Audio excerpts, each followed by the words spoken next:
क्या सिर्फ एक फॉर्म भर देने से बिजनेस लोन मिल जाता है? क्या सच में सरकार हर महिला को लाखों रुपए दे रही है? और आखिर बैंक किन लोगों को तुरंत लोन दे देता है जबकि कई लोगों का आवेदन रिजेक्ट हो जाता है?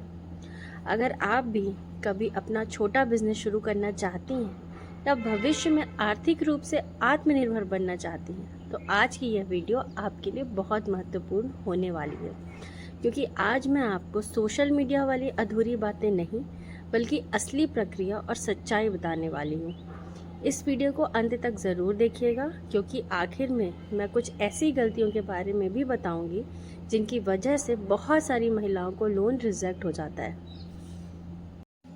नमस्कार बहनों, स्वागत है आपका हमारे चैनल फाइनेंस विद प्रगति पर। आज हम बात करने वाले हैं महिलाओं को बिजनेस के लिए सच में लोन कैसे मिलता है। आजकल सोशल मीडिया पर हम बहुत सारी वीडियो देखते हैं। सरकार दे रही है लाखों का लोन, महिलाएं बन रही हैं आत्मनिर्भर, बिना गारंटी मिल रहा है पैसा। लेकिन जब कोई व्यक्ति वास्तव में बैंक जाता है तो उसे पता चलता है कि वास्तविक प्रक्रिया थोड़ी अलग होती है। इसलिए आज की वीडियो में हम बिल्कुल आसान भाषा में समझेंगे बैंक सबसे पहले क्या देखता है, सिविल स्कोर क्या होता है, लोन रिजेक्ट क्यों होता है, कौन से बिजनेस में ज़्यादा संभावना होती है और किन बातों का ध्यान रखना चाहिए। अगर आपको ऐसी उपयोगी जानकारी पसंद आती है तो चैनल को सब्सक्राइब ज़रूर कीजिए। सबसे पहले एक बात बहुत अच्छी तरह समझ लीजिए, बैंक कोई दान संस्था नहीं है। बैंक जब किसी को लोन देता है तो वह यह सोचकर देता है कि भविष्य में वह पैसा वापस आएगा। इसलिए बैंक सबसे पहले यह देखता है क्या यह व्यक्ति समय पर किस्त चुका पाएगा। यही कारण है कि सिर्फ फॉर्म भर देने से या सिर्फ योजना का नाम जान लेने से लोन तुरंत मंजूर नहीं हो जाता। आमतौर पर बैंक कुछ मुख्य चीज़ें देखता है: आपकी आय, बैंक ट्रांजैक्शन, सिविल स्कोर, पुराने लोन, दस्तावेज, बिजनेस आइडिया और भुगतान करने की क्षमता।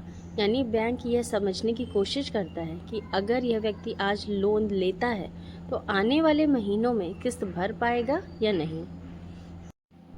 अब बात करते हैं एक ऐसे शब्द की जो आपने कई बार सुना होगा, सिविल स्कोर। बहुत लोग इसका नाम तो सुनते हैं लेकिन सही मतलब नहीं समझ पाते। सिविल स्कोर एक तरह का वित्तीय रिपोर्ट कार्ड होता है। यह 300 से 900 के बीच होता है। जितना स्कोर अच्छा होता है उतना बैंक को भरोसा होता है कि व्यक्ति जिम्मेदारी से भुगतान करेगा। आमतौर पर 750 या उससे ऊपर अच्छा माना जाता है। 650 के आसपास बैंक अतिरिक्त जांच कर सकता है और बहुत कम स्कोर होने पर समस्या आ सकती है। लेकिन इसका मतलब यह नहीं है कि कम स्कोर वाले को कभी लोन नहीं मिलेगा। बैंक बाकी चीज़ें भी देखता है। अब सवाल आता है कि यह स्कोर बनता कैसे। अगर कोई व्यक्ति समय पर ईएमआई भरता है, क्रेडिट कार्ड का भुगतान समय पर करता है, पुराने लोन सही तरीके से बंद करता है तो स्कोर बेहतर हो सकता है। लेकिन अगर भुगतान देर से हो, ईएमआई मिस हो जाए, बार बार उधार बढ़ता जाए तो स्कोर कम हो सकता है। बहुत सारी महिलाओं का सवाल होता है, अगर मैंने कभी कोई लोन नहीं लिया तो ऐसी स्थिति बिल्कुल सामान्य है। तब बैंक दूसरी चीज़ें देख सकता है: बैंक स्टेटमेंट, बचत, परिवार की आय, बिजनेस प्लान और ट्रांजैक्शन हिस्ट्री। अब हम बात करेंगे सबसे महत्वपूर्ण हिस्से की, आखिर बहुत लोगों का लोन रिजेक्ट क्यों हो जाता है। इसमें पहला कारण है आय स्पष्ट ना होना। मान लीजिए कोई महिला बैंक जाकर कहती है मुझे बुटीक शुरू करना है, तो बैंक पूछ सकता है आपकी वर्तमान आय क्या है, अभी पैसे कहाँ से आते हैं, किस्त कैसे भरेंगी। अगर इन सवालों का स्पष्ट जवाब नहीं होता तो बैंक को जोखिम महसूस हो सकता है। जैसे अगर किसी खाते में कई महीनों तक कोई खास ट्रांजैक्शन नहीं हुआ और अचानक बड़ा लोन मांगा जाए तो बैंक अतिरिक्त जांच कर सकता है।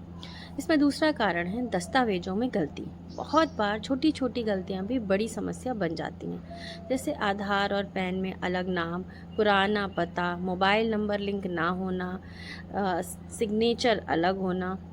जैसे अगर आधार कार्ड में नाम रीना देवी हो और पैन कार्ड में रीना डी लिखा हो तो वेरिफिकेशन रुक सकता है।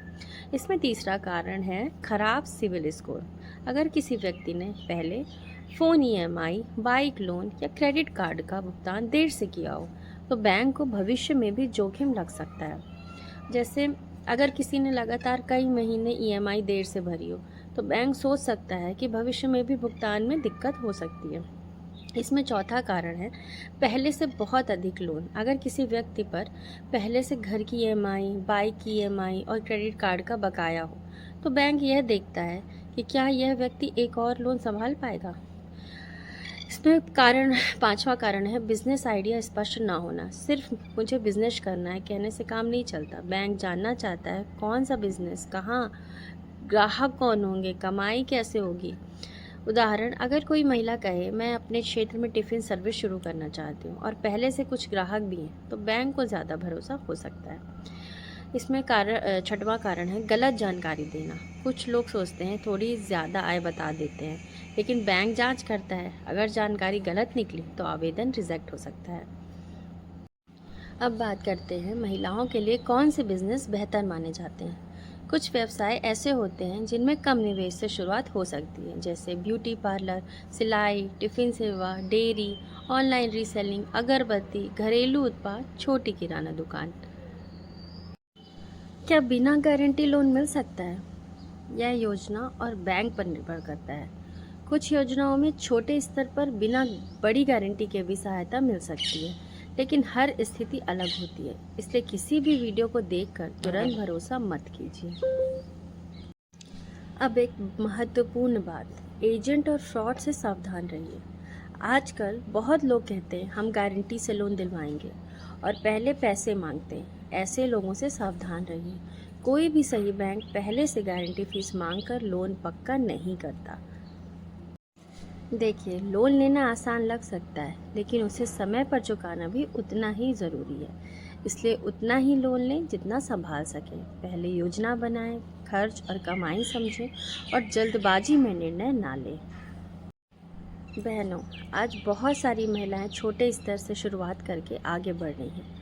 कोई घर से टिफ़िन शुरू कर रहा है, कोई सिलाई, कोई ऑनलाइन काम। शुरुआत छोटी हो सकती है, लेकिन सही जानकारी और मेहनत बहुत बड़ा बदलाव ला सकती है। उम्मीद करती हूँ कि आज की वीडियो से आपको समझ आया होगा कि महिलाओं को बिजनेस के लिए सच में लोन कैसे मिलता है। अगर यह जानकारी उपयोगी लगी हो तो वीडियो को लाइक और शेयर ज़रूर कीजिए और ऐसी ही आसान भाषा में वित्त, सरकारी योजनाओं और महिलाओं से जुड़ी उपयोगी जानकारी पाने के लिए हमारे चैनल को सब्सक्राइब करना बिल्कुल मत भूलिए। धन्यवाद।